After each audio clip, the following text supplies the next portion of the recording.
The book of Daniel is divided into two main sections. And this chapter represents the end of the first section. Chapter 7 through 12 kind of changes its focus. It becomes a little more prophetic and a little less history. The first half of this book focuses on the narrative of Daniel and the other Israelites in exile in Babylon under the reign of three different kings. Like the book of Revelation, the narratives doesn't just tell us historical events, nor is it just a series of moral tales to help us live better. And I think that's how people often approach the Old Testament, isn't it? These are just moral tales, just kind of shoved together in a book, even though it makes up 2/3 of our Bible. And it's just a bunch of things. This isn't Dare to be Daniel or Daniel Diet, both of which are popular resources, sadly enough, that misunderstand this book. No, that's not the point of the book at all. This has a much bigger view than that sort of approach. The events are arranged to communicate a certain theological view of the world and thus guide us to live with that worldview. It's more about how God's people live in a world opposed to God and his reign than it is about the food we eat. It isn't just about courage amid fiery furnaces or hungry lions. It's about how we trust God regardless of receiving glory from a king or if we get his murderous rage and hatred. It's about how we avoid idolatry and false worship of golden statues because we have our focus on the one true king of the universe, not the threats of an earthly king. This is as one writer has said, a God-entranced vision of the world. It changes how we think and live such that we can face any situation or scenario with faith. These stories do call us to emulate Daniel or Shadrach or Meshach and Abednego, but they call us to trust their God and follow their faith by seeing the world the way they did, not simply by just eating our veggies, right? This all starts by seeing God as sovereign over all kings and kingdoms. Now, this isn't a sermon point because I'm a Calvinist. I'm a Calvinist because this is the teaching of the Bible throughout. If we don't see God as sovereign over all things, then we start to believe all sorts of foolish things. Maybe that earthly king truly is in control. Maybe his laws really are what rules the earth. Maybe Nebuchadnezzar or Darius is sovereign. If we buy into that thinking, then we will eat from the king's table and we will bow to the golden statue and we will crumble when facing the threats of a fiery furnace or a den full of lions. Because if all that we have is here and now, those that run the world are the ones currently on the throne. If our lives are ultimately in their hands, then we will live lives of fear and timidity. We will cower to their commands and start embracing their ways of thinking and living. We will reject God and his word.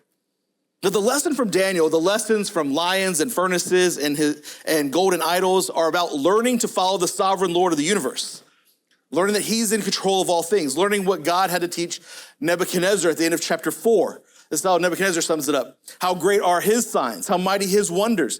His kingdom is an everlasting kingdom, and his dominion endures from generation to generation. Or what he says at the end of chapter 4 in verse 35, he says, all the inhabitants of the earth are counted as nothing, and he does, God does, according to his will among the host of heaven and among the inhabitants of the earth, and none can stay his hand or say to him, what have you done? Those are the lessons we need to learn. Why I'm entitling this sermon, Lessons from Lions. It's kind of cheesy, I know. Nebuchadnezzar learned this lesson the hard way after God taught him. And Belshazzar, his offspring, learned it through immediate punishment. And now God's going to teach the new guy the same lesson he had to teach the other guys.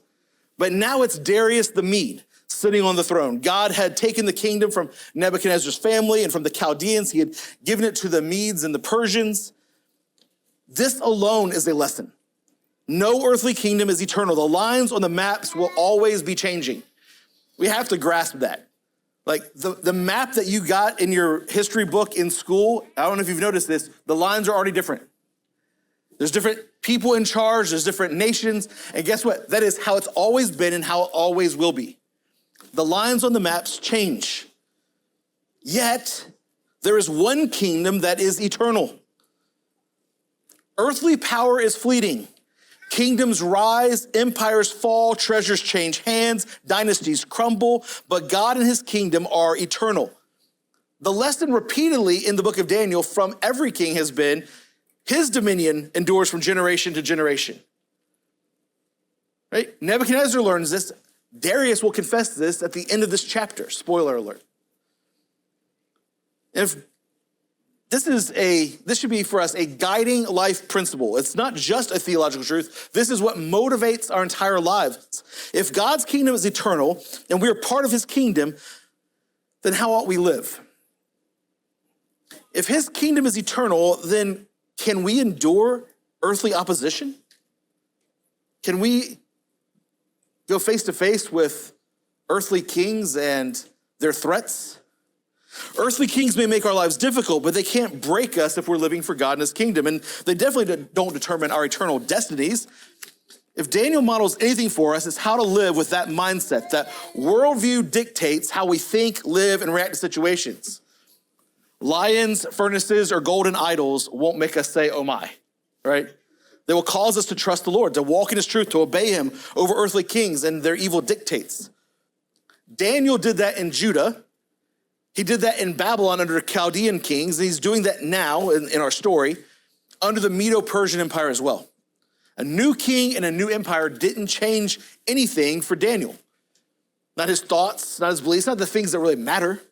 Why? Because he's trusting in an eternal king. You'd think this might be an opportunity to freak out, right? This guy's taken from his homeland, now has to live under yet another ruler, and maybe one even more volatile than the ones before. Darius the Mede, as he's identified in chapter 5, verse 31, is now the king of the largest and most powerful kingdom on earth. The Medo-Persian Empire stretched from the Atlantic Ocean all the way east toward India, north to Turkey. This is a sprawling kingdom and empire. It had just swallowed up the Babylonian Empire in one night. Think about that. By taking out its king, who didn't even see it coming. With such a vast kingdom comes a vast amount of organization. And so the kings would run their regions with various governors and bureaucrats that ran day-to-day operations of those regions. And that's how we read in the beginning of this chapter. Now, if you're looking for kind of a structure of how the chapter is laid out, I put it in 6 different sections in your worship guide. You'll see there in the notes, just to help you think through how the sections are kind of broken up. Let's look at verse 1 of chapter 6. It pleased Darius to set over the kingdom 120 satraps, to be throughout the whole kingdom, and over them 3 high officials, of whom Daniel was one, to whom these satraps should give an account, so that the king might suffer no loss. There's a giant org chart for the empire, right? And near the top were these satraps with 3 high officials over them. Daniel is one of them. There's little doubt that reputation at this point preceded Daniel, right? And since the local regions are led by local leaders, it made sense to put an accomplished man like Daniel in some degree of power, especially since he wasn't Babylonian, right? He's least likely among all the Babylonians to try and overthrow the Medo-Persian Empire, right? He was one who was already under their thumb. It makes sense. Well, this guy's already powerful. He's already there. He's already well respected. Make him one of the leaders, one of the governors, if you would.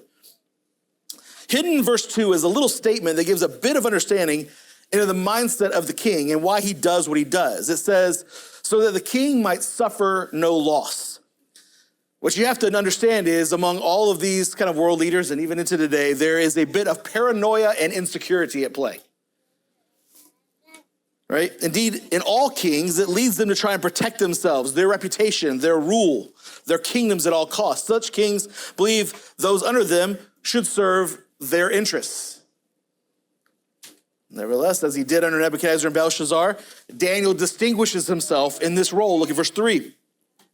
Then this Daniel became distinguished above all the other high officials and satraps, because an excellent spirit was in him, and the king planned to set him over the whole kingdom. Now, I don't think you should read that as that he's going to let Daniel be the king, but he means that he was going to give him governing rule and authority underneath his power as king, that basically he would oversee all the governors and satraps, all the rulers. Darius found that he could trust Daniel. And just like the queen mother in chapter 5 said that Daniel had an excellent spirit, that spirit was affirmed by Darius the Mede as well. And that was useful, but it meant that others became jealous of Daniel. As often happens, one person's success becomes the basis of frustration and hatred. It's a common theme in scripture, by the way, isn't it? We see in Genesis with Abel and with Joseph and others, how those who find favor with God tend to find themselves at odds with those who hate or resent God. And so it is with Daniel as well. In the next chapter, Daniel has a vision of a figure that would persecute, or the phrase that's used there is wear out the saints of God. There's this ongoing war of the devil against God, and his saints will be the point of attack for Satan and those on his side. When we went through Genesis, we saw how the seed of the serpent was always trying to snuff out the seed of the woman, the one who was promised to crush the head of the serpent. And Christians, I think we need to think clearly, see clearly on this, see the reality facing God's people in this world, that opposition is always present. This is the worldview that I started off talking about. When you start thinking how the Bible, if you start seeing the world, how the Bible describes the world, if you're seeing culture as how the Bible describes culture, if you're seeing governments and authorities the way the Bible describes them, then you start seeing patterns emerge over and over and over again. And one of the things that we're promised and told repeatedly is that God's people are going to be met with opposition. And so the person that tells you, like, if you come to faith in Christ, everything in your life will go well, he's lying to you. Maybe it will. Probably it won't, right? We are not promised health and wealth, though that may come. But we are definitely promised opposition on the basis of belonging to Christ. I think of Jesus' words to his disciples in John 15. If the world hates you, know that it has hated me before it hated you, right? And I don't think the if there is Jesus going, if you happen to run into it, possibly. There's an expectation that opposition is going to come for you, that there are those that are going to hate you. And what Jesus is trying to help the disciples to see is the same worldview that Daniel already has, that if the world is opposed to me, it's really because the world is opposed to God. They're living lives in rejecting the morality that God has stated. They're living lives out of concert, in dissonance with the way that God has created the world. That's why we can call certain types of sins as being unnatural. What does that mean? Well, it means it's contrary to the nature of the way God has made things. And if you are constantly living out of tune, it's like, have you ever listened to a song that's slightly off, where the tune is off and you're like, I just can't. Now imagine it's more and more out of tune and it never gets in tune. You kind of just it's just off to your ear all the time. And you start getting headaches, or if you're very OCD, you're like, what is wrong with this whole thing? Well, that's kind of how people who live at odds with the world are. And so the way to fix it in their mind is not, I need to get in tune with the world, with the way that God has created things. The way in their mind to fix it is, let's just kill off the whole idea that makes me out of whack. Let me be the one that sets the tone. Let me be the one that sets the tune for everything and all the other things that God has created, but we need to get rid of. But can you get rid of nature? Can you get rid of the way that God has created the world? No, it will find its way. Natural law, in this sense, will always find a way. It will always peek its head through. And so all the people that are like, men are the devil. Well, you need someone to fix your road for you. And guess who you're going to call? Did you know that the certain jobs, men fill at a 99% rate? Why is that? Because, listen, you need men. You need men. People who are like, we can live without the women. Try to have a baby. And despite what Time Magazine will tell you, you can't do it. You have to have men and women. Why? God has created the world that way. And men and women marry and they have children, and that's how the world keeps on going. You want to see what it looks like when the world lives out of concert with God's reality? You start seeing birth rates plummet like we're seeing right now in the United States, like we're seeing all throughout Europe. Why do birth rates plummet? Because people forget how God has created the world. And they try to go, we don't need that. We don't need God's laws and God's ways. We can just do it our own way. Reminded of the famous, now infamous, I guess, social media ad that a European airline put out a few years ago to celebrate Pride Month. And they had a series of seat belts on the thing with rainbow flag straps and buckles. And it had there's no way for me to even describe this to you without using phrases like a male end and a female end of a buckle. Right? And then it had a male end, a female end, it had a female end and a female end and a male end and a male end. And the line was this: any way you click, you can fly with us. The problem is what? Only one of those ways click. Literally the sound that makes the thing goes together only works one way. Why? Because they're trying to justify living out of concert with God's created order. If you live out of concert with God's created order, you will inevitably run into frustration. That's what we're talking about with living a biblical worldview is it's not just us going, follow these things that we're telling you. It's going, this is how God's created this world. And if you want to live in the world the way that's in concert with everything else, not just the social things that are invented, but the way that God has made it, then you need to follow his order. You need to think the way he thinks. You need to understand the purpose for which he made things. He made male and female for a reason. Right? He created this world with certain laws and boundaries and design for a reason. When he tells us that he sends Christ into this world to save us, Christ is now working to save people and bring them back into concert, to heal the relationship that was broken by our own sin against God, and to bring us back into seeing the world as God created it. Jesus says, if the world hates you, understand that it hated me before it hated you. Why? Because it's out of concert with the world. It's out of concert with God's creation. This is what Jesus goes on to say. If you were of the world would love you as its own. But because you're not of the world, but I chose you out of the world, therefore the world hates you. Remember the word that I said to you, a servant is not greater than his master. If they persecuted me, they will also persecute you. If they kept my word, they will also keep yours. This is how the world works. God's people will rarely find favor with the world because it's out of concert with him. And we need to factor this into our worldview. The world will hate us and oppose us. This shouldn't shock us. The world hates Christ. Of course it would hate us. If we trust, though, in God's sovereignty, if we follow Christ, then we know that we will face opposition from the world. And if you know, then as they once said when I was growing up on TV, knowing is half the battle. You can start to see things better. You can start to prepare yourself mentally for what's going on. Start to kind of solidify yourself, harden yourself a little bit, because you know what's going on. I mentioned last week that the objections to God's rule and God's gospel is not largely intellectual, but moral. The objections offered up are often smokescreens to avoid the moral implications of the gospel. If God is truly God and Jesus is truly king, then that means my life has to change. I have sinned and I need to repent and pursue holiness. Such demands either drive men toward Christ or they drive us away from him. Right? Too many see the truth of the gospel and run away like Demas, who Paul says left. Why? Because he loved this world.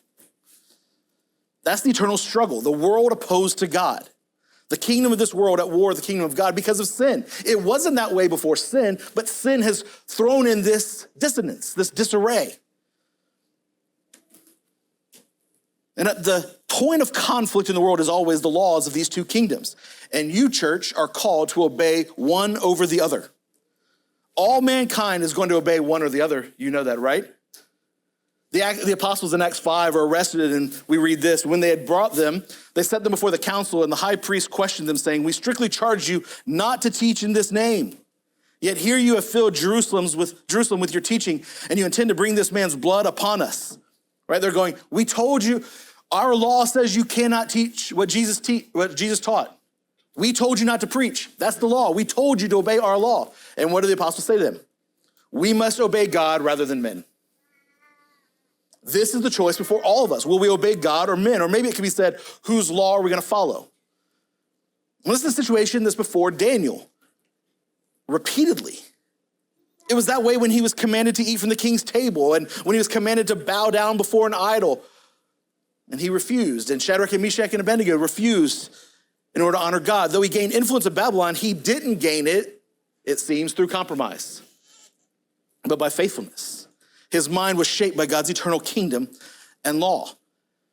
And so in the story, that's precisely where his enemies attack. Right? Jealous of Daniel, hating his God, they go after Daniel. Not because he's poor at his job, but because he obeyed God's law over man. Look at verse 4. Then the high officials and the satraps sought to find a ground for complaint against Daniel with regard to the kingdom. But they could find no ground for complaint or any fault because he was faithful and no error or fault was found with him. Right? So they wanted to go, let's just go through the normal channels. Let's file an HR complaint. But there was nothing they could do. There was nothing that he had done that justified any kind of complaint against him. And so where do they go? Let's go to the one central point that's going to affect all mankind. Is he going to obey his God or is he going to obey the laws of man? That central thing. Verse 5. Then these men said, we shall not find any ground or complaint against this Daniel unless we find it in connection with the law of his God, right? This is exactly what they were going after. Their plan of attack was to get rid of Daniel, and it had to be where the law of the Medo-Persian Empire conflicts with the law of his God. And there are places of contradiction. There always will be. The places where God's people must obey God and not man. The places where Daniel faced the wrath of Nebuchadnezzar, or Shadrach, Meshach, and Abednego faced the furnace, or the apostles faced the council. And listen, friends, that choice is coming for you one day. It might be small, it might be big, it might be the loss of a friend, it might be the loss of family members, it might be the loss of a job. We don't know exactly. Some of you have already faced that.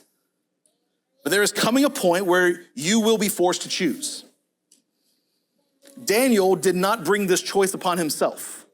It wasn't the result of his disobedience in any way. It was the result of his faithfulness. And now they're going to ensure that he was going to be made to choose. So they set up a plan. And they used Darius to undermine the guy that Darius liked and trusted the most, but one that Daniel's enemies knew would force Daniel's hand, and he was no underground secret worshiper of God. Here's their plan. Look at verse 6. Then these high officials and satraps came by agreement to the king and said to him, right, by agreement there, we mean they kind of hatched a plan and they plotted together. They came and offered the king and said to him, O King Darius, live forever. All the high officials of the kingdom, the prefects and the satraps, the counselors, the governors are agreed that the king should establish an ordinance and enforce an injunction that whoever makes petition to any god or man for 30 days, except to you, O king, shall be cast into a den of lions. Now, O king, establish the injunction and sign the document so that it cannot be changed, according to the law of the Medes and the Persians, which cannot be revoked. Therefore, King Darius signed the document and injunction. Now, they tricked the king by their pomp and circumstance. They came in numbers and they came worshiping Darius. O king, live forever, they said. They knew Daniel was a man of prayer. He prayed to his God, and they knew Daniel would not fail to do so, regardless of the law, even if there was a decree. And he and his friends had proved that repeatedly, right? So if Darius passed this decree, they knew Daniel was lion food. Now, side note on this, you may wonder, lion's den, that's kind of out of the blue. Like, why lion's den? The fiery furnace experiment failed. We know that. Maybe a lion's den. Well, evidently lion hunting was the sport of kings. And they would keep them in dens and release them so that the elite of the elite could try their hand at hunting them. That would have been something to see, right? So these dens evidently existed around the kingdom. But is it not fitting that these enemies of God use a method of death similar to the one that Peter uses to describe the devil? Where he says, your adversary, the devil, is like a lion, a roaring lion, seeking whom he may devour, roaming around, seeking whom he may devour. Okay. Now know also that these leaders lied to Darius. They said, all the leaders are in agreement. This is a common trick of enemies, right? Who was the one leader that wasn't in agreement on this? Daniel. They never consulted Daniel, right? So everyone is saying this about you, king, right? Right? This is a common trick of how enemies work. Everyone is saying this about you. Everyone is upset with you to try and get a leader to act how someone wants. It's manipulation, right? This is why the way my kids do. Everyone is doing it to their parents to try to manipulate them, right? It's everyone. You're the only one who's out of step here. It's the language of manipulation and trickery. And besides, Daniel was one of the key leaders. He's not included in these discussions. It's not everyone. So they flattered him, they lied to him, they tried to play on his vanity. Why would anyone ever pray to anyone else, O king? Why would anyone ever appeal to anyone else as if there was some man, some king, even some God greater than you, O King Darius? And Darius is gullible and insecure and vain, and he falls for it. And he makes the decree, and now the trap is set. These liars use the king to murder their political rival, the one who stood in the way of their advancement. Like the enemies of God always do. Again, I just go back to how we see, I say repeatedly that history doesn't repeat itself, but it does rhyme. You see the same ideas come up and over again. Is this not just like Joseph's brothers? It's the same sort of thing. Now, the question, though, is how would Daniel respond? How would he act? Exactly like his enemies know he would. Why? Because he's predictable, which is just another way of saying reliable and faithful. And truth be told, there was a temptation laid before Daniel here. There was an easy way out. And the easy way out is one that we often try to take, and it's this: just go silent, go private.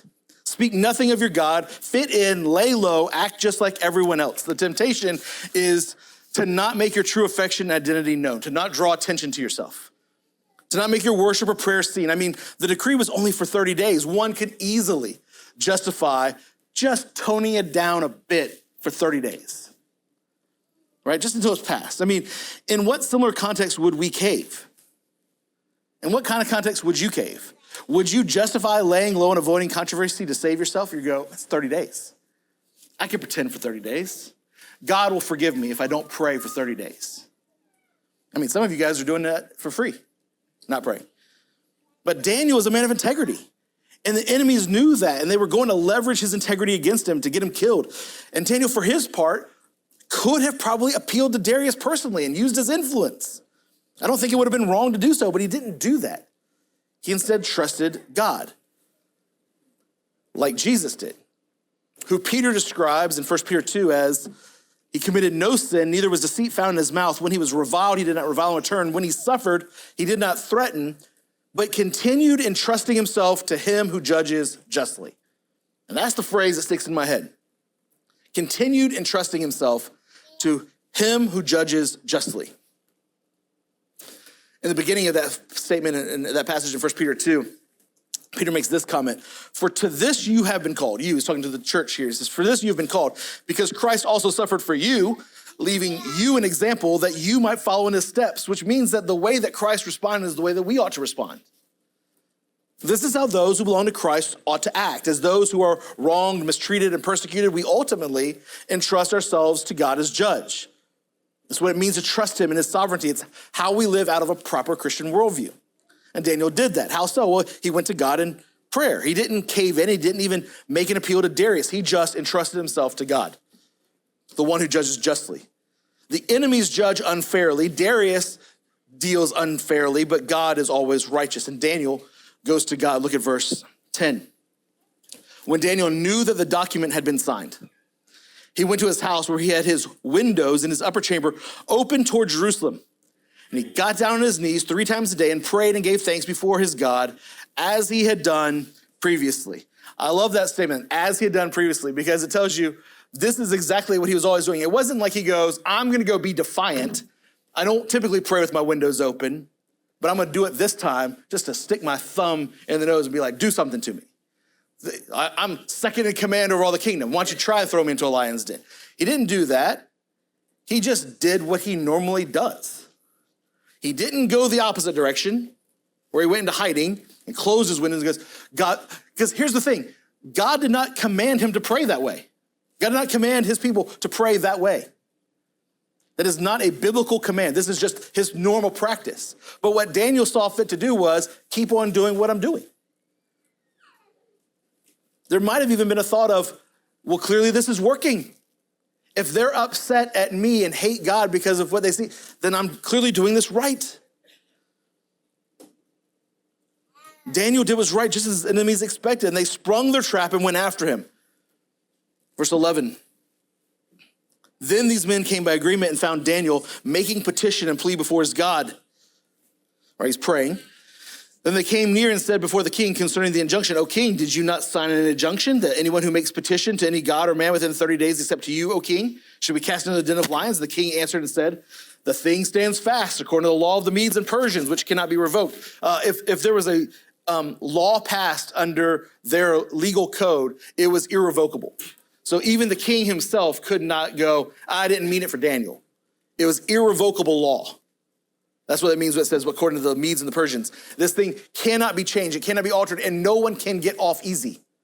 He can't make exceptions. That's the idea. Then they answered and said to before the king, verse 13, Daniel, who is one of the exiles from Judah, pays no attention to you, O king, or the injunction you have signed, but makes his petition 3 times a day. Daniel prayed to God as he always did, windows open 3 times a day. a man committed to honor and worship his God. It's almost as if Daniel is wholly unconcerned with this plan. As if Daniel did not care what the consequences were. Daniel was prepared to go on with his religious life, which was not centered around a temple due to being in exile, but with personal and private worship. This was essentially an attempt for them to get him to stop worshiping God. And the exiles would pray for deliverance and return to Judah. They'd pray for salvation from God and worship him alone. And Daniel and his worship was not going to be deterred from doing what he did. Daniel saw God clearly, saw the world in light of that, and he worshiped God regardless of the circumstances. He entrusted himself to the one who judges justly, even if temporal punishment was coming. From verse 10 and 11, we see that Daniel's prayer was one of praise and thankfulness. After reading, it got me really intrigued going, I'm curious what kind of prayer this would be. What kind of prayer is Daniel praying here? One that is of petition and plea before his God. Now, the content was likely the Psalms. It would be what was in their heads and hearts of the people as they were in exile. And speculation abounds as to which one. Sinclair Ferguson makes a compelling case that Daniel likely turned to Psalm 92. That's why we have 92 as your scripture reading today. So go home and read that again. I think it's a compelling argument that this is kind of one of the go-to Psalms of the people of God in exile. All of this, though, regardless of what he was praying for, the restoration of the people back into the kingdom, God's kingdom being seen not just as an eternal reality, but even seen on earth, all those things were part of their prayers, that his people would be rescued and delivered out of exile. And any of that threatened his enemies. So they pounced. They hated Daniel and they hated his God and they wanted him dead. But Daniel had entrusted himself to the Lord. Now, it seems to me that if you're reading through this story, you're probably not too shocked that Daniel responded the way he did, right? Maybe some of you grew up in church and had the flannel graph of the lions and Daniel kind of just stroking their manes and all that kind of stuff, in the pit, all the kind of pictures of that. So you knew the end of the story already. But as we're going through this, try to think of if you're hearing this for the first time, kind of the tension point of this. You have Darius who's tricked into this and starts to see that the trick was happening. How is he going to respond? What is he going to do? Darius, like Daniel, had proved himself resourceful and insightful, right? He has elevated himself in the empire. And he responded by placing Daniel, who was a guy who he felt some kind of sort of connection to, who was excellent in his job, into a position of power. But now Daniel, who he seems to genuinely like, has gone against the king's decree, not out of personal animosity, but out of faithfulness to his God. Now, I want to point out a point of application here. Sometimes faithfulness isn't openly defiant. It isn't hostile. It's just normal faithfulness amid a culture that's grown hostile. It's the kind of like, well, I'm still standing where I've been standing. I remember posting something on social media fairly recently, and a friend of mine who I grew up with, who at one time agreed with me on theological issues, was like, you and I don't worship the same God. And I was thinking, I'm still here. Like I've not changed on anything. If you don't worship the same God as me, which I affirm that that's a true statement that you're saying, it's because you changed. You worship something else. Sometimes faithfulness is meaning I'm just staying in the same spot.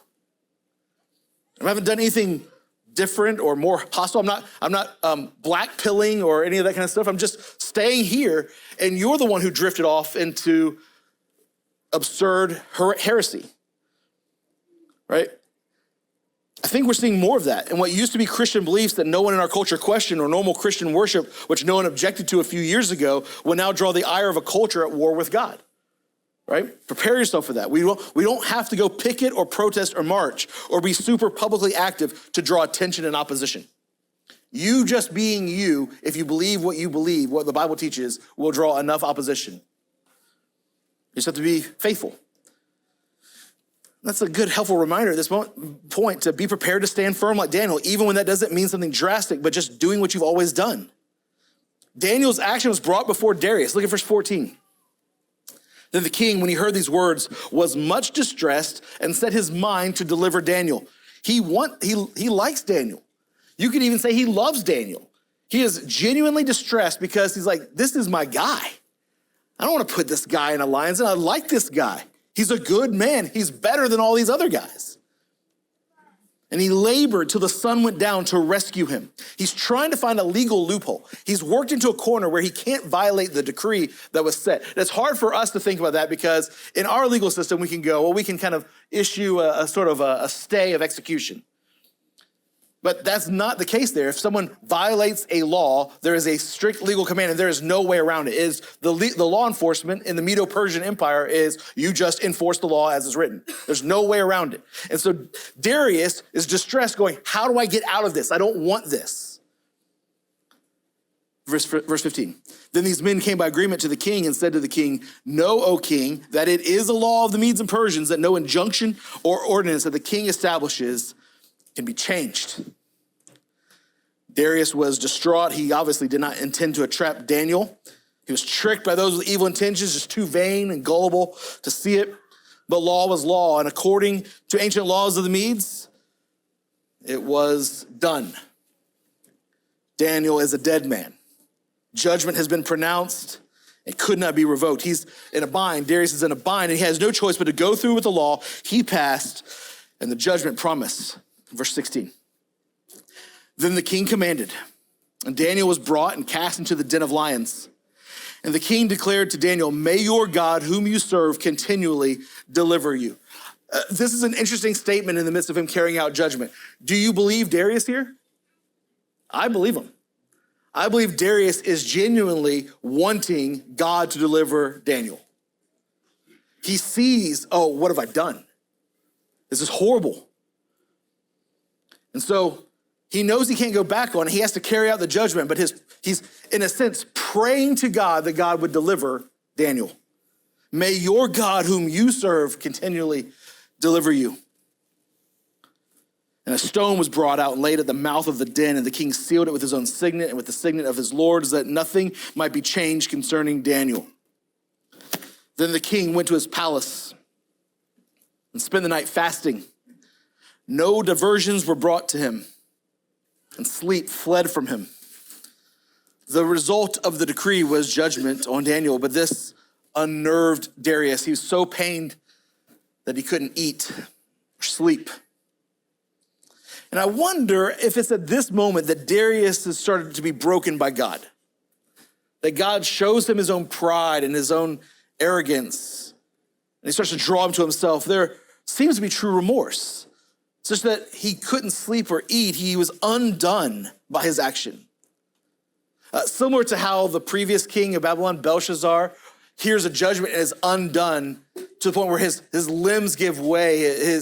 He wets himself, it says, that he is so undone by the coming judgment. It's almost as if Darius is to that point over the fact that he passed judgment.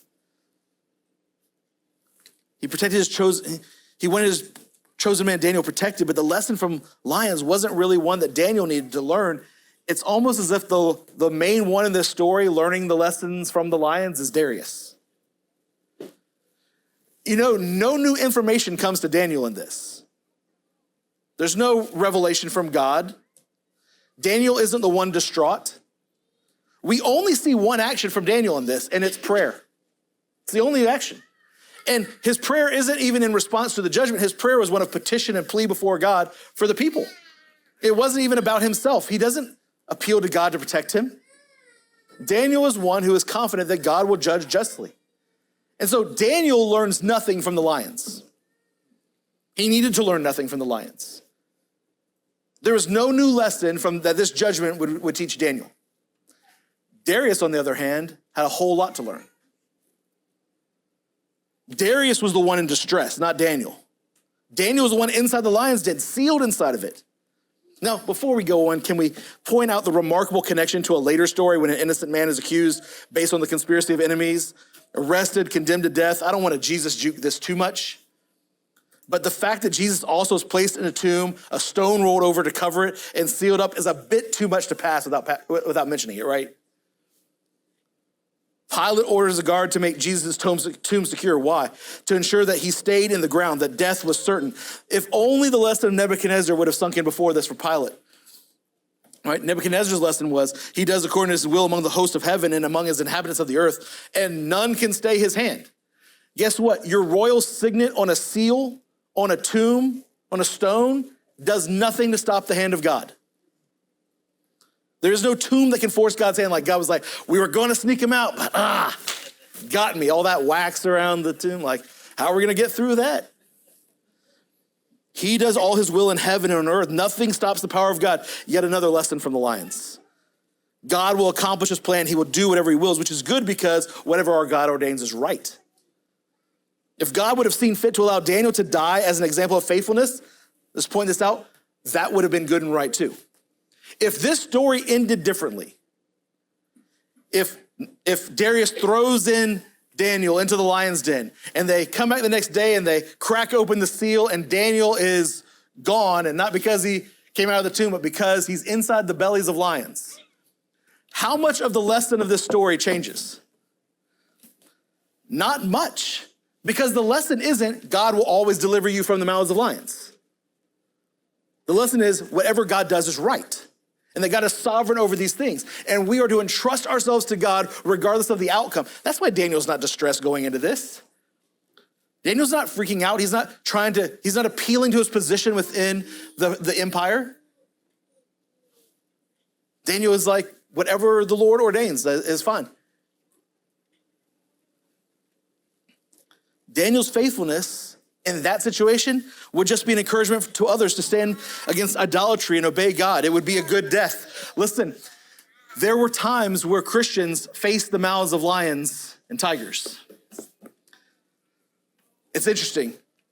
Rome is one of my favorite places on earth to go. The Colosseum, I've been there a couple times now. It's amazing. But when you think about the Christians that were martyred there, it's a sobering reality to stand in that place. And the lesson from the Colosseum was not God always delivers his people out of the mouths of lions. The lesson is sometimes faithfulness means your death. But we entrust ourselves to the one who is king over all things. And we know that he will do what is right. And we know that death is not the end of this whole thing anyway. That's what we looked at last week with the resurrection. That's our whole hope, is that there is eternal life. There is eternity awaiting us. God does not promise deliverance, and he didn't promise no death. Guess what? One day Daniel will die, and it's not like God's going, well, he didn't. He just died in his bed, so therefore, we'll let that one happen. I can stop the hard ones, but I'm not going to stop the easy ones. Like, that's not how God works. We will all one day die. Unless the Lord returns before we come back, we will all one day die. God may see fit to heal you from this current sickness, from this current situation you face. He may see fit to deliver you. He is able, but he doesn't promise that to us.